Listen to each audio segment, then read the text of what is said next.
এবং পবিত্র অবস্থায় ঘুমানোর অভ্যাস করতে থাকলে আল্লাহর পক্ষ থেকে আপনি সত্য স্বপ্ন দেখতে পারেন। এখনকার সায়েন্স এগুলো বিশ্বাস করে না, আর এই সায়েন্সকে নিয়ে আমার কোনো মাথা ব্যথাও নাই। কারণ এই আজকে একটা কথা বলে, কালকে একটা কথা বলে, ঠিক আছে? তো আল্লাহর পক্ষ থেকে আপনি সত্য স্বপ্ন দেখতে পারেন। ইউসুফ আলাইহিস সালাম জেলখানায় বন্দী, সূরা ইউসুফ পড়ে দেখেন। তখন কয়েদিদের মধ্যে দুইজন স্বপ্ন দেখেছে। একজন স্বপ্ন দেখছে তার মাথার উপরে রুটি, উপর থেকে পাখি এটা ঠোকরে কি করছে, খেয়ে নিয়ে চলে যাচ্ছে। আরেকজন স্বপ্ন দেখেছে যে সে শরাব পান করাচ্ছে একজনকে, আছে না সূরা ইউসুফে? তো ইউসুফ আলাইহিস সালাম বললেন যে যার মাথা থেকে পাখি ঠোকরায় খেয়ে নিচ্ছে খাবার, তাকে শুলদণ্ড দেওয়া হবে।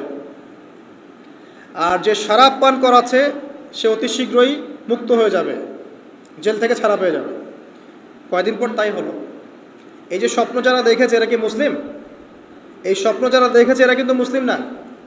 ইউসুফ আলাইহিস সালাম মুসলিম, তিনি আল্লাহর নবী, তিনি স্বপ্নের ব্যাখ্যা করছেন, কিন্তু এখানে একজন অমুসলিমের স্বপ্ন সত্য হয়েছে। একজন অমুসলিমকে আল্লাহ পাক স্বপ্ন দেখাতে পারেন, দলিল আছে কোরআনে।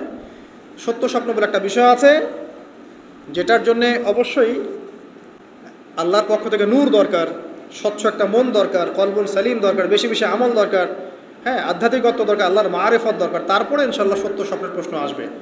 সারাদিন টিভি দেখে, গান শুনে, সিরিয়াল দেখে, গালিগালাজ করে, গীবত তহমত করে, খোঁচাখুচি করে, চুলাচুলি করে, এদের সাথে সত্য স্বপ্নের কী সম্পর্ক? এদেরকে তো শয়তান স্বপ্ন দেখাবে। কথা বুঝতে পারছেন না?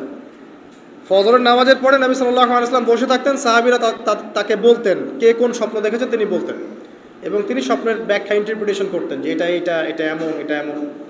এমনকি এই যে আপনার উহুদের যুদ্ধের আগের রাতে অনেক সাহাবী স্বপ্ন দেখেছেন, এবং পরের দিন দেখবেন উহুদের দিনে অনেক সাহাবী শহীদ হয়েছে।